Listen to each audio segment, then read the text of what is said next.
Right. Hey guys, me Anthony back in with the reaction video. I got a few to go through. Sorry, I've been behind kind of my grandparents' funerals, but yeah, God rest their souls. Anyways, yeah, this next one is about Steven Spielberg, great filmmaker. This is about him having to make 2 movies in 1 year.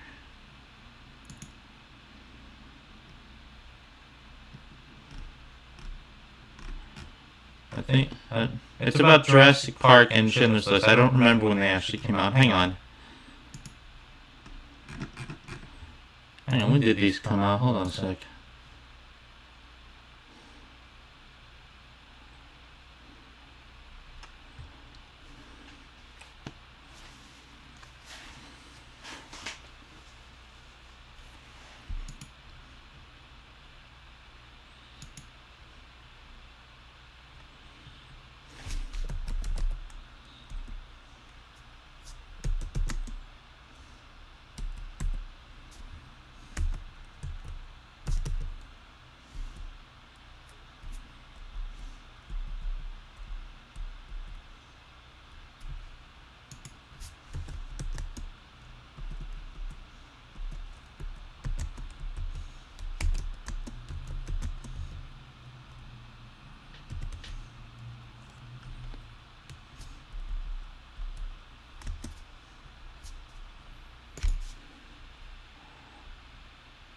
Oh yeah.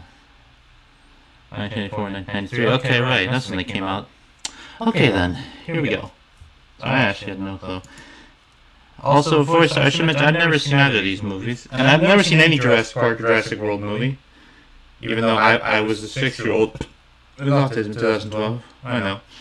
Honestly, it's not that I didn't know Jurassic World and Jurassic Park existed. I did. I just honestly wasn't interested at the time. But yeah.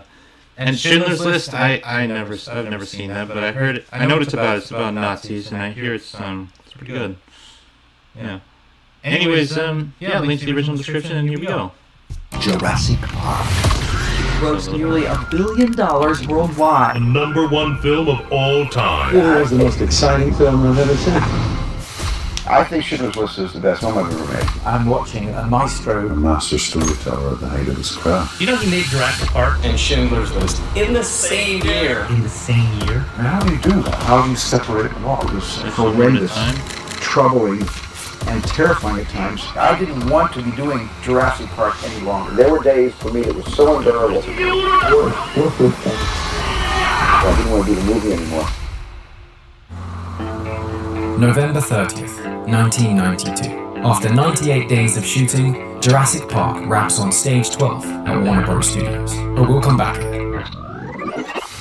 You know, I'm thinking about doing a story about a genetically engineered dinosaur. It's like the perfect place to It's 1990, and author Michael Crichton's Jurassic Park is flying off shelves. The latest throw of I've never read Michael the book Crichton. A friend of Spielberg's, the rights to Jurassic Park were never going to anyone else. And I said, please, let me be the first person to read the novel. He said, if you direct it, it's yours. Stephen snapped it up. One of my first longest words was Triceratops. The second I'd read his book, I realized that we weren't dealing with monsters. When dinosaurs ruled the earth. Wouldn't it be great to run into a dinosaur and meet up with one without being eaten by it?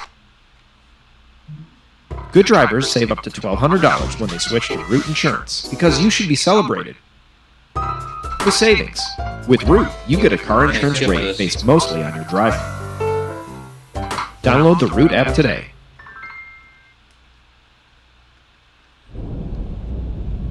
February 1621. Half of our company.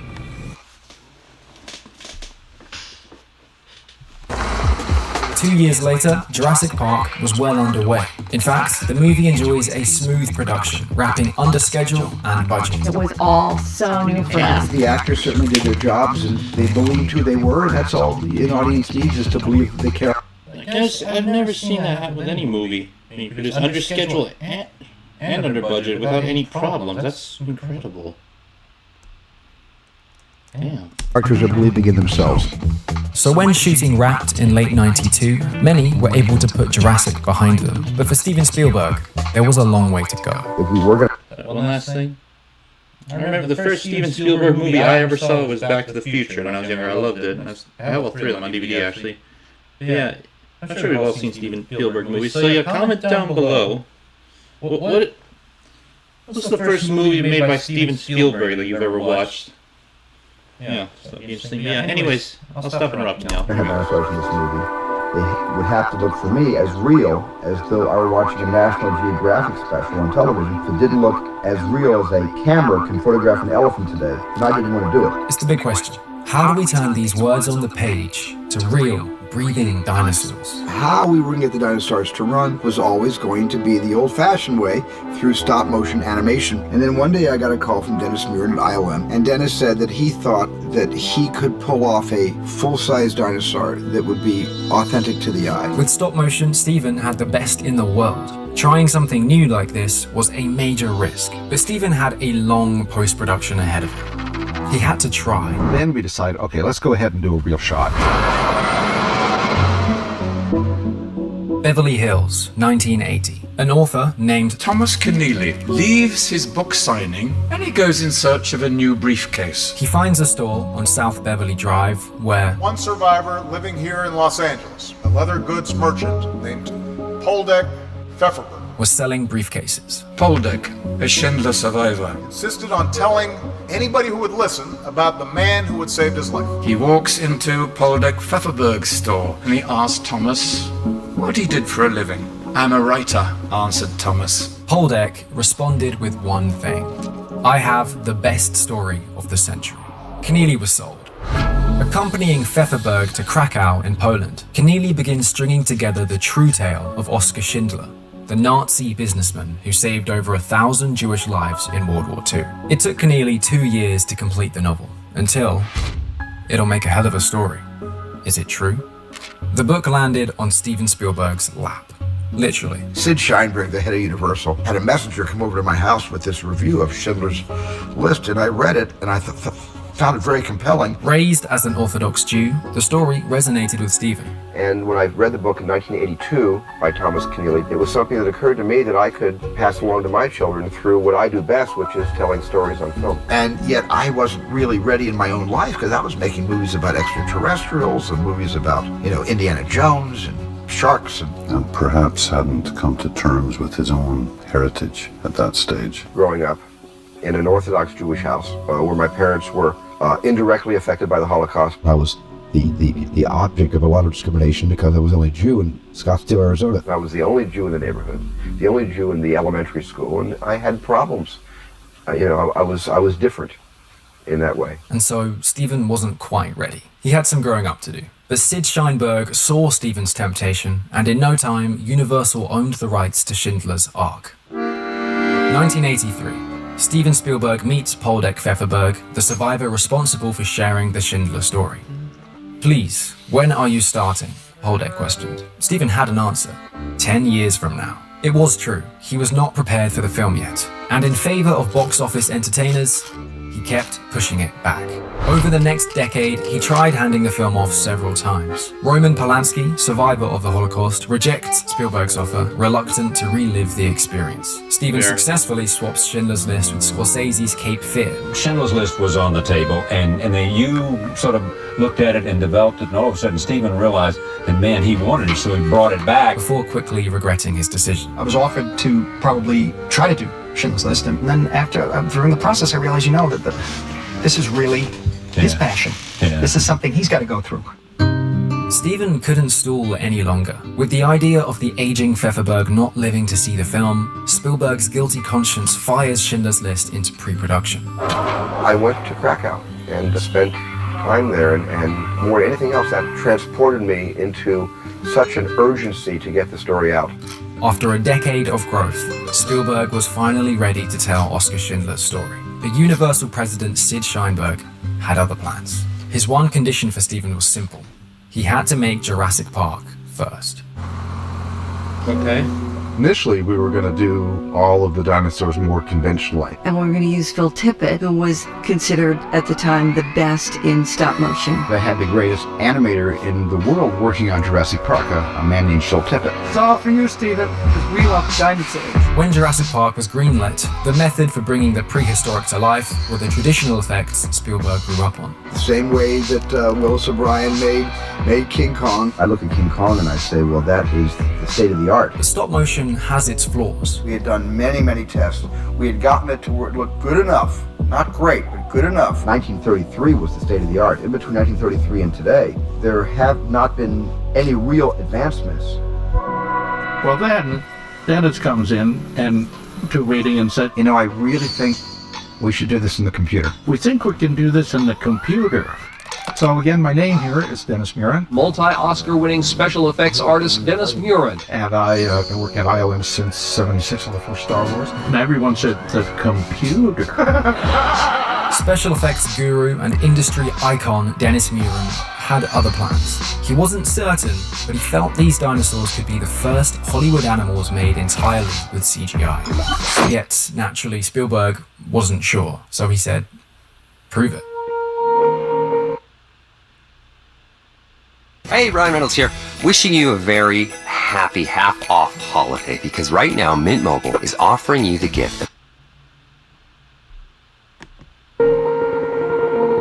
We didn't want the Jurassic Park dinosaurs to be Disney dinosaurs, which is more, kind of a cartoon mindset. If you really want to make it look convincing, you have to animate every nuance. Behold the elephant. Every breath, every muscle, every swallow. These were uncharted waters, and for Steven, it brought up mixed feelings. Your father was a computer scientist. A computer engineer with a pocket protector. His father was a truly brilliant computer engineer. My dad was very practical. He wanted me in school, so if I didn't become a filmmaker, I would become a teacher. Steven had always resisted entering his father's field, and these conversations of CGI reminded him of his hesitation towards computers, a motif echoed in the movie. I hate computers. But Steven chose not to worry about the technicalities. After all, his field was in storytelling. When discussing the movie with Spielberg, author Michael Crichton couldn't shake his doubts towards the special effects. Spielberg simply responded with, "Effects are only as good as the audience's feeling for the characters." In a way, this thought was liberating. It wasn't ILM, the hardware, or the effects. The onus was on him to really sell Jurassic Park. After 10 years of waiting and Jurassic Park's photography finally behind him, Schindler's List began shooting in Krakow on March 1st, 1993. Refusing any of the blood money salary, Steven Spielberg arrived in Poland with a different approach to filmmaking. He said, I've just directed Jurassic Park, everything's storyboarded to the nth degree, this is the opposite. I wanted the experience to be a personal experience. He said to me, I'm shooting this, I've made no storyboards. He was allowing himself to be inventive on the day. To him, Schindler's List had to be made like no other film he'd made before, starting by draining the color. The entire Second World War is black and white because I was brought up watching black and white documentaries. Inspired by Showa, he also took a documentarian approach with the camera. I wanted the camera to sort of be invisible, and to do that, I took what I call news camera approach. Making the film meant recreating some of history's darkest moments. All peaceful means were utilized in order to save the peace of the world. Germany has reduced them to nothing. Germany has invaded Poland. For a catastrophe that will cause untold suffering. Schindler's List is more explicit and more graphic. My stomach turned right over. Than anything you may have seen before. I felt nauseous. Horrendous. Troubling. And terrifying at times.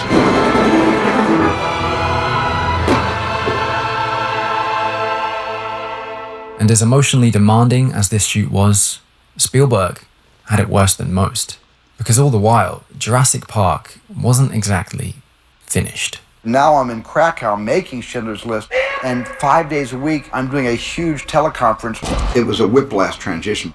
So they could be in real time delivering the digital dinosaurs, so we could then critique the lighting and the physical movement. A very, very dark, important historical journey. And a popcorn audience digital dinosaur movie. And to have to come home every single night and watch dinosaurs was a living hell for me. 4 days for me that were so unbearable. I didn't want to be doing Jurassic Park any longer. I was done with Jurassic Park. It was really disconcerting to go back and forth from one to the next. I wanted to quit at 1 o'clock and send everybody back to the hotel. I didn't want to do the movie anymore. Put on your yarmulke. Here comes Hanukkah. He was shooting Schindler's List. He left a message saying that making the movie was very depressing. Everyone working on the film, determined to battle through, found ways to cope. Somebody brought that song up. They had a tape of it, and that they watched that, and it would help them laugh. What a fine-looking jewel.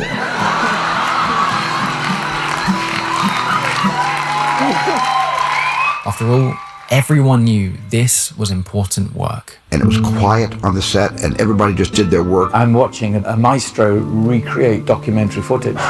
Flawless. Everybody felt that we were memorializing something. All the pain that I suffered and my crew and cast went through is nothing. It is a weekend in Miami Beach compared to one day in the life of any survivor on any given day of the Holocaust. After 72 challenging days on set, Schindler's List was over. Despite being one of the most painful periods of his life, Spielberg could look back on with pride, but it was time for the world to decide. When you make movies, do you want to know what other people think of them? I care desperately what other people think of them, and because I care so much, I sometimes hold my ears and close my eyes. I'll hide for months sometimes. Do you think the Academy will finally give Steven Spielberg what he's deserved for too many years, an Oscar for this one? Well, I sincerely hope that Spielberg gets the recognition that he deserves. Dinosaurs are coming back to life today in the new movie Jurassic Park. Today is opening day for Jurassic Park. Steven Spielberg's dinosaur epic is the movie to see this summer. It was fantastic. It was so scary. Jurassic Park is going to be a box office hit. $50 million. $900 million. Now get ready for Jurassic Park merchandise. Jurassic will be the biggest picture of all time. Tonight we begin with a movie you have not seen, but a movie that some of you may have survived. The movie is Schindler's List. Schindler's List, there are no dinosaurs, only ghosts. 6 million of them. Was hat Sie besonders ergriffen? Ich hat sehr ergriffen, wie getrennt man die Familie, Kinder von den Eltern, ja, den Frauen. I'm really happy I'm able to say, admit that I've made a picture that's better than anything else I think I've ever made. Ja, also ich bin erschüttert. Ne? Ich bin vollkommen fertig. Ich kann jetzt nicht sagen. Es war einfach unglaublich. Would you like to win an Oscar as a director? Does it bother you that you've never won an Oscar as best director? No, honestly, I'm not bothered that I haven't won an Oscar because, frankly, there's still time, perhaps someday, to win one. I'd be pretty bothered, to be honest. If I was as talented as Steven Spielberg, I'd be pretty bothered if I could win an Oscar.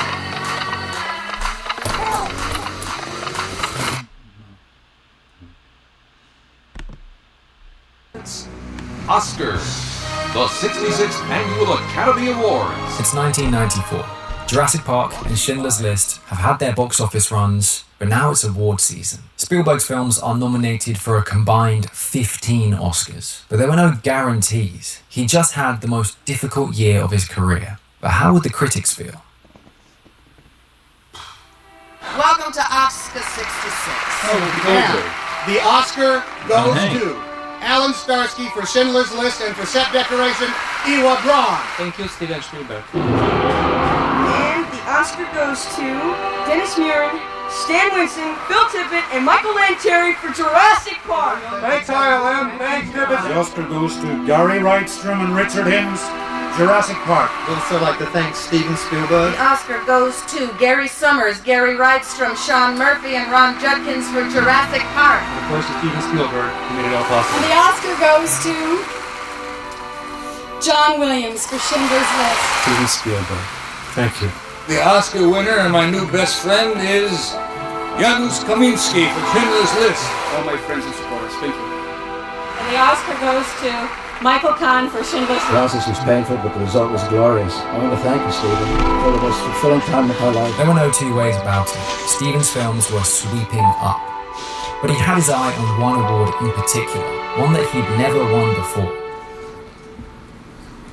The Oscar goes to, this is a big surprise, Steven Spielberg for Schindler's List.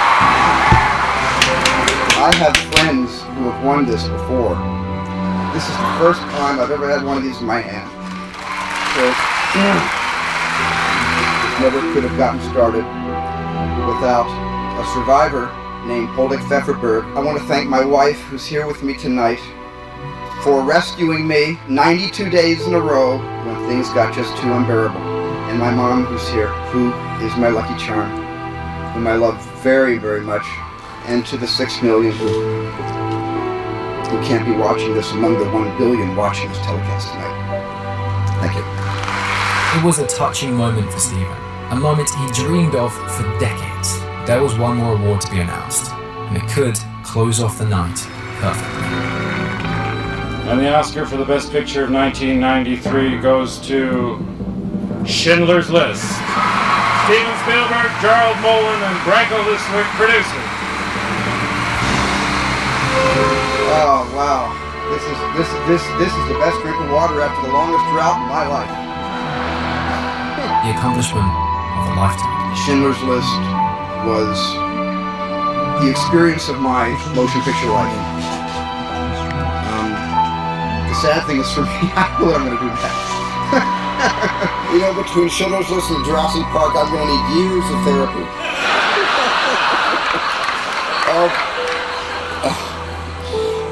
Enough said. Thank you very much.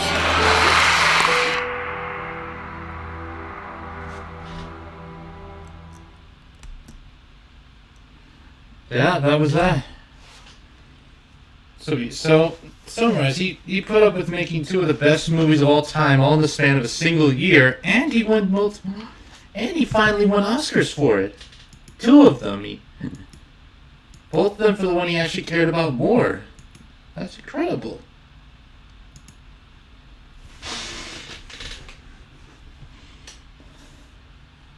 Also, I'm gonna be real. I didn't know Steven Spielberg was Jewish at all. But yeah, I remember. As I already said, I remember the first Spielberg movie I ever watched. What is it? Back to the Future, the first one. And I saw the 2. They're incredible. I like his movies. I do need to watch Jurassic Park and Jurassic World movies and Schindler's List for that matter. Yeah. And Indiana Jones. Yeah, there are a lot of Spielberg movies I haven't actually watched. I'm gonna be honest, but yeah. That was good. Mr. Spielberg, if by some miracle you see this, congratulations on the Oscars. You're a great director and I love your movies, so yeah. Let's see, he's probably not see this, but if you do, hey man, what's up? So yeah, thank you all for watching. Hope you all enjoy. Don't forget to like and subscribe, and I will see you all next time. Remember, comment down below what's the first Steven Spielberg movie you ever watched. Bye.